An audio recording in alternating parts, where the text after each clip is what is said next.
Bismillahirrahmanirrahim.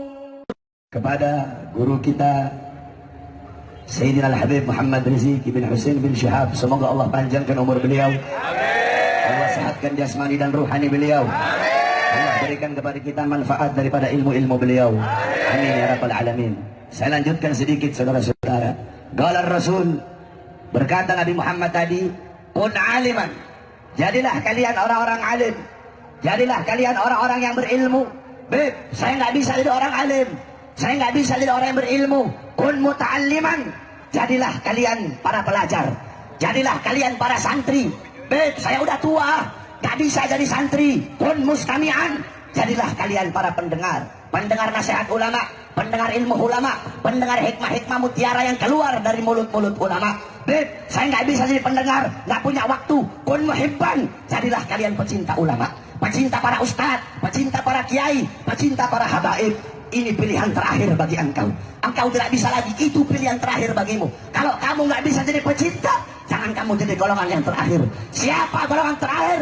Golongan terakhir, udah ulama bukan, santri bukan, pendengar bukan, pecinta bukan, pembenci ulama iya. Ini manusia paling terkutuk, manusia paling bangsat. Qala Rasul, al-anun nas man lam yuhibbullah wa lam yuhibbi wa lam yuhibbul ulama. Kata Nabi, manusia yang paling terlaknat, manusia yang paling terkutuk adalah manusia-manusia yang tidak cinta kepada Allah, tidak cinta kepada aku, dan tidak cinta kepada ulama. Ini manusia-manusia paling bangsat, manusia-manusia paling biadab, manusia-manusia paling terkutuk, siapapun dia, saudara-saudara. Oleh karena itu, saudara-saudara, telah banyak kita ketahui bahwasanya kemarin banyak daripada beberapa oknum pemerintah, mereka mau mengancam-ngancam ulama. Salah satunya guru kita Habib Rizik bin Husain bin Syihab, mau diancam ditangkap, mau diancam dimasukkan penjara. Disangkanya kita para habaib takut kali, disangkanya kita para habaib pengecut kali. Kami para habaib, kami bukan pengecut, kami bukan biadab, kami bukan pecundang. Di dalam darah kami mengalir darah datuk kami Sayyidina Ali bin Abi Thalib. Di dalam tubuh kami mengalir darah keberanian, mengalir darah perjuangan, mengalir darah Sayyidina Husain bin Ali bin Abi Thalib. Kami tidak akan pernah takut, kami tidak takut diancam, kami tidak takut dipenjara, kami tidak takut dibunuh. Kami punya datuk-datuk sudah biasa dibunuh, biasa diancam, biasa dicaci maki. Datuk kami Sayyidina Ali bin Abi Thalib, beliau dihina, dicaci maki di mimbar-mimbar, sampai-sampai beliau dibunuh, beliau terbunuh. Kenapa beliau dibunuh? Beliau dibunuh karena beliau dengan lantang menyuarakan kebenaran, melawan para pemerintah-pemerintah yang zalim, saudara-saudara. Kami punya datuk Sayyidina Husain bin Ali. Husain bin Ali, beliau dibunuh, dipenggal kepalanya, terpisah dari jasad.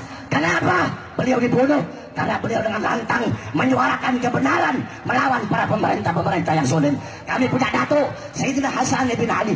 Hasan bin Ali ibn Fatimah binti Rasulullah, beliau wafat diracun, beliau diracun sampai mati. Kenapa? Karena beliau dengan lantang menyuarakan kebenaran, melawan para pemerintah-pemerintah yang zalim. Saudara-saudara, darah-darah beliau mengalir dalam tubuh para habaib yang saat ini berada di hadapan kalian. Kami tidak akan pernah takut dengan kalian ancam. Semakin kalian bungkam mulut kami akan semakin meneriakkan kebenaran. Saudara-saudara, jikalau mereka mengancam-ngancam para ulama, ancaman mereka tidak akan kami jadikan air yang memadamkan semangat kami. Ancaman mereka para pengkhianat bangsa, para musuh-musuh agama, akan kami jadikan api yang menambah semangat juang kami untuk membela agama Allah Subhanahu wa Ta'ala. Saudara-saudara sekalian yang dimuliakan oleh Allah Subhanahu wa Ta'ala, jikalau mereka para pengkhianat bangsa, para pengkhianat rakyat, jikalau mereka maju satu langkah membela Ahok, karena membela Ahok sampai-sampai mereka memusuhi para ulama, memusuhi para habaib, memusuhi para kiai. Jikalau mereka maju satu langkah untuk melawan para habaib, melawan para kiai, melawan para ustadz, kami umat Islam, kami para santri maju 1000 langkah untuk melawan mereka, saudara-saudara.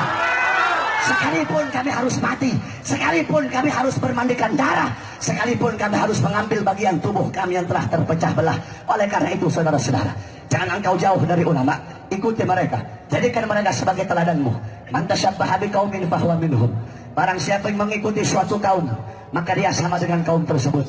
Kalau engkau mengikuti para ulama, mengikuti para habaib, para kiai, beliau dianugerahkan oleh Allah Subhanahu wa taala sesuatu, engkau pun akan dianugerahkan sesuatu. Mereka dimuliakan, diutamakan, engkau pun akan dimuliakan dan diutamakan oleh Allah. Yang terakhir, saudara-saudara, tentang Maulid Nabi yang jarang kita tahu. Kalian semua tahu Nabi lahir hari Senin 12 Rabiul Awal tahun Gajah. Yang jarang kita tahu kapan Allah menciptakan wujudnya Nabi di dalam perut ibunya. Perhatikan, Al-Imam Sahal bin Abdullah At-Tustari, beliau berkata, Allah menghendaki wujudnya Nabi Muhammad di dalam perut ibunya pada hari Kamis malam Jumat di bulan Rajab. Ingat-ingat itu. Allah ciptakan wujudnya Nabi dalam perut ibunya pada hari Kamis malam Jumat di bulan Rajab. Kita doakan guru-guru kita, khususnya Habib Rizik, semoga Allah berikan kemenangan bagi kita semua. Allah berikan kemenangan kepada para ulama, Allah berikan kemenangan bagi para habaib dan bagi para kiai. Dan satu lagi saya ingatkan kepada para pemerintah, kalian pemerintah, jangan kalian kira, jangan kalian anggap Habib Rizik dan para ulama berjuang melawan Ahok, jangan kalian kira ada urusan politik. Tidak ada urusan politik, tidak ada sangkut pautnya sama politik. Kami para habaib, datuk kami dari dulu paling anti sama urusan politik. Jangan kalian pikir Habib Rizik gila kekuasaan, para ulama gila pengen ini, tidak ada. Tidak ada urusan politik. Sampai-sampai datuknya para habaib, Al-Habib Husain ibn Syekh Bakar bin Sa'dim, beliau berkata, andaikan pangkat jabatan pemerintah bisa dipegang oleh seekor binatang, demi Allah kami tidak rela binatang peliharaan kami memegang pangkat dan jabatan tersebut, saking hinanya bagi kami. Oleh karena itu semoga Allah berikan kemenangan kepada beliau, Allah berikan kemenangan kepada seluruh para kiai, para habib yang berjuang di belakang beliau, dan Allah hancurkan musuh-musuh negara, Allah hancurkan musuh-musuh agama. Amin ya rabbal alamin. Bismillah babuna, tabarak hidaduna, yasin sadfuna, kaf hayain suat kifayatuna, fasayakfikahumullah wa huwa sami'ul alim. Wa sallallahu alaihi wasallam Muhammad wa ala alihi wa sahbihi wa barik wa sallam. Alhamdulillah rabbil alamin. Wal afu minkum.